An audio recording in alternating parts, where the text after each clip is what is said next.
Hey everyone, welcome to the Q&A session transcript, Manifesting Financial Abundance with Reagan Hillyer. This is part 2. Question: what exactly is my container? Is this my light body, or is it a physical element like my financial statement? Is it both?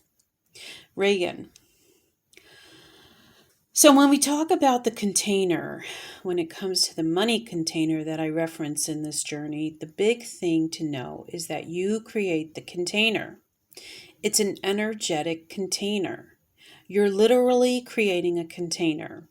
You're creating space for the money to flow into it. So this, yes, links up to your light body. It links up to your energetic body.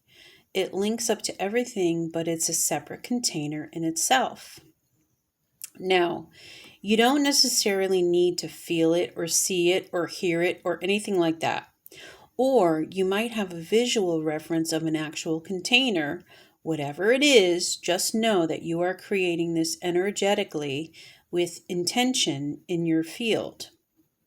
And then you're creating these containers specifically linked to the money that you want to manifest through, so that when the container, which we know is energy, right, comes into a field, there's a space for it to flow into and something to actually hold it, so that way you're able to actually receive the money and embody it into a physical reality.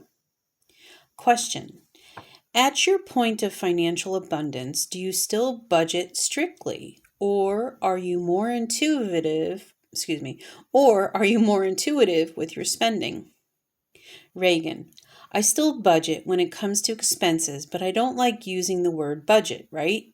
I think of it as allocating and creating different containers, which I know are going to have money flowing in and flowing out of it.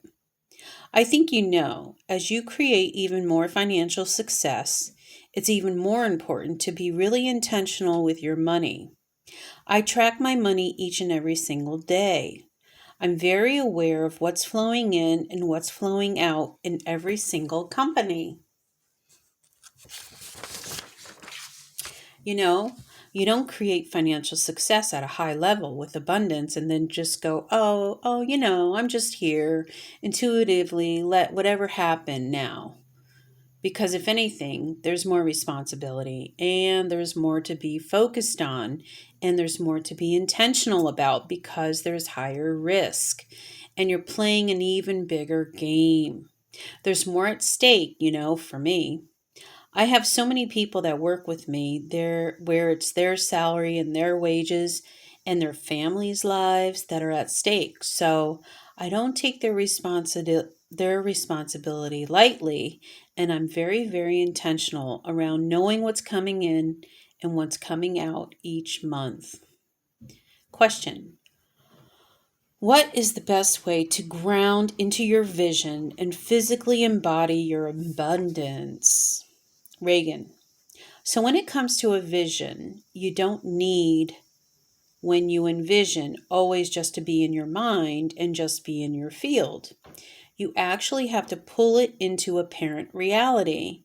And one of the fastest ways to do that is to start living into that vision and acting from this place as if it's already done.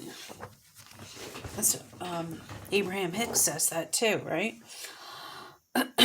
Okay, one of the frequencies of truly embodying abundance is this vibe of knowing that it's done. So you're walking and talking and thinking and acting as that version of you who knows that everything's already manifested, and you get to show up in this powerful place. Question: what is the best way to shift from repetitive limiting belief patterns, behaviors, and resistance? Reagan: if you have limiting beliefs and patterns that keep repeating and showing up, then you just get to go deeper on it.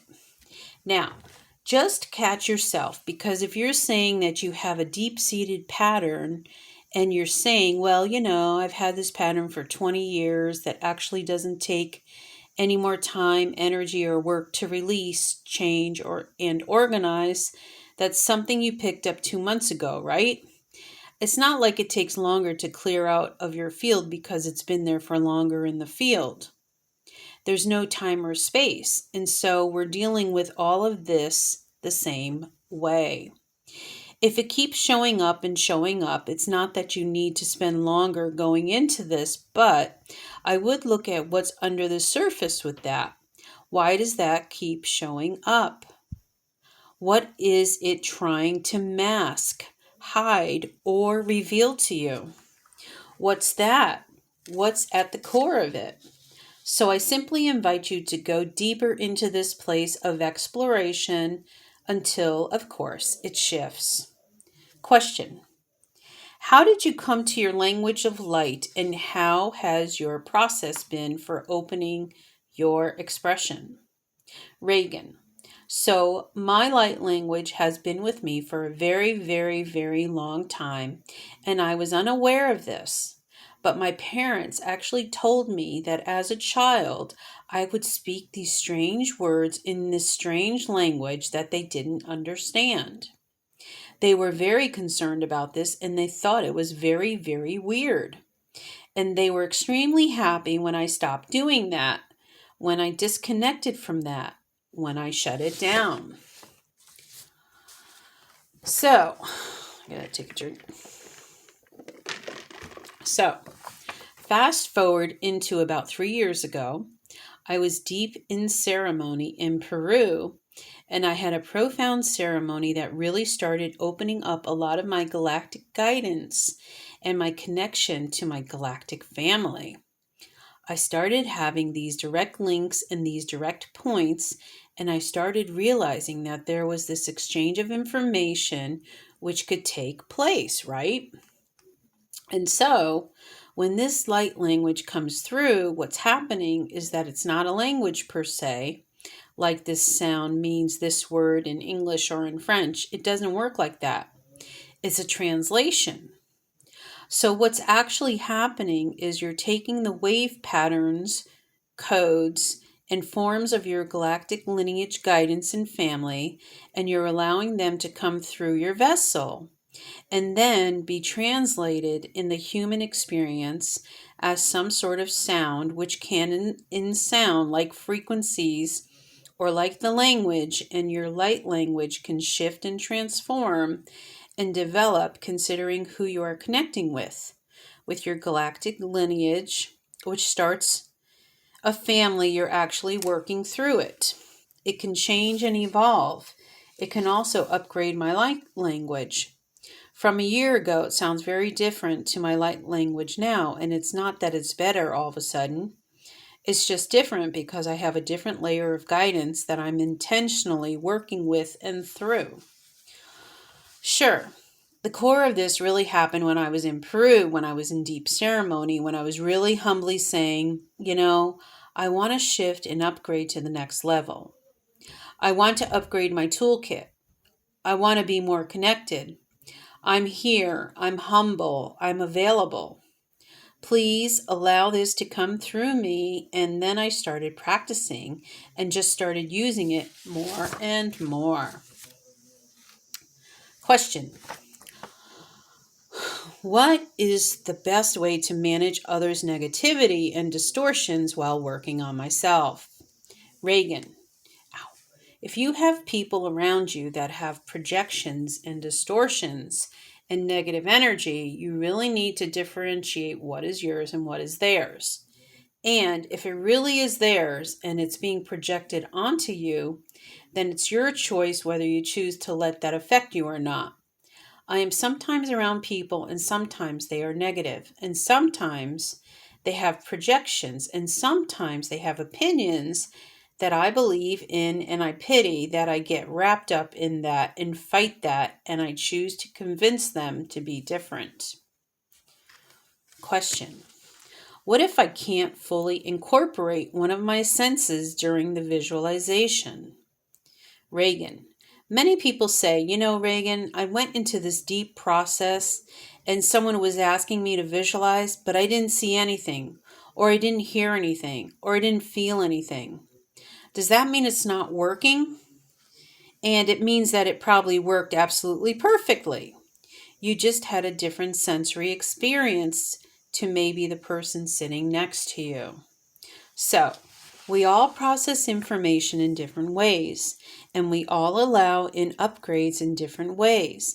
And some of us, if we've worked deeply on developing our gifts and having a lot of these elements come online, we might see a lot, we might hear a lot, we might feel a lot, and may do none of the above.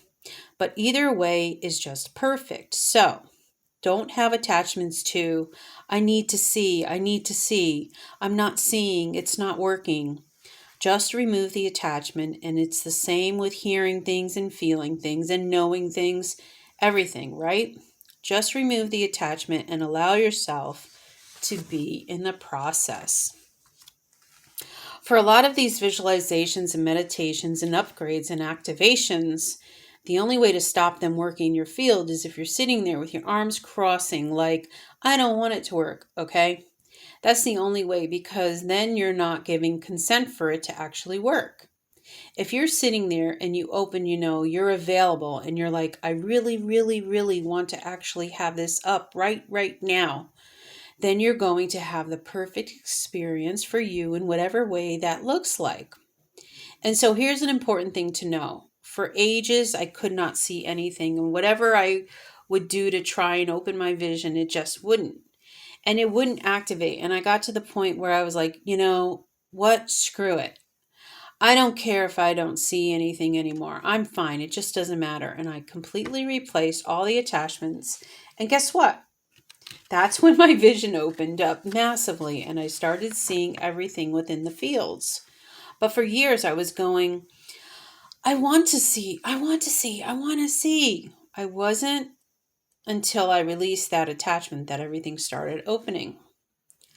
Question. What is the day-to-day thing I can do every day to maintain that feeling of abundance? Reagan. So each day, if you want to tap into a vibration of abundance, just know that this is like a muscle and you've got to commit to going to soldier, and that's what I love to call it. So one thing that I love to do is I love to set an alarm on my phone, ideally every hour in an hour, and choose a nice alarm, not a stressful alarm, right? And a pretty alarm that when it goes off. And when it goes off, I want you to simply pause and stop what you're doing and just close your eyes for somewhere between 30 seconds and 2 minutes. That's it. Close your eyes and simply get into the energy of abundance.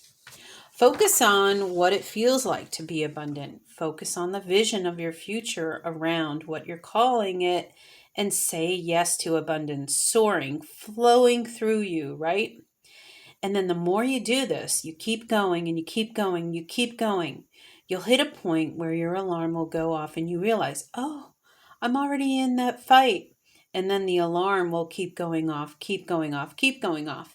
And then you hit a point where you realize, oh, that thing I've been wanting to manifest, that amount of money, it's already here, right?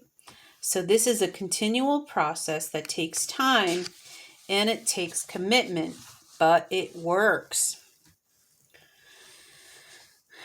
Question. What practices, rituals, or meditations do you do? Reagan. I use a range of different practices and rituals and meditations and activations. Many of the things that I do personally and things that I also share with my clients, right? So all of the processes and all of the tools that I've walked through in this journey, I use myself because I would never put something in a journey like this unless it was working for me and my clients. So I use all the tools that you have, and then over and above that, I'm working directly with my guidance each and every single day and channel a specific upgrade, a specific activation. Some of those that I released publicly and some of those that are just for me, and there's a big range. And at various day to day, I feel like I'm a big mashup of so many different coaches and mentors and modalities and activations that I kind of wish there was, one person on my journey where I just learned everything from them. That would actually be my dream. That would be so easy, but it wasn't like that. I've invested over $1 million in my own education, and that's through a lot of different people over the last 10, 11 years, right? And so, yes, so many different teachers, so many different people, and I still receive from coaches and healers and mentors today. However, one of the biggest pieces that I have activated in my field is my direct guidance and my galactic team. And I'm always doing the work to go deep into alchemy and open my channel in order to receive more, because some of the greatest diamonds that I've been receiving lately are from my galactic team and from my guidance. Question: how do you envision the economic system of 5D Earth? Can you paint us a vivid picture? Reagan: so how I envision the financial system and the flow of abundance and what this looks like from the 5D reality, which we're moving into. A little bit challenging to put this in human words, so instead, let me just give you the codes, and please close your eyes and receive this. Here you go. And she does light language. Okay. So that wraps up the Q&A session transcript from the course Manifesting Financial Abundance with Reagan Hillyer. Thank you for joining me, and join me in the next course. Yeah.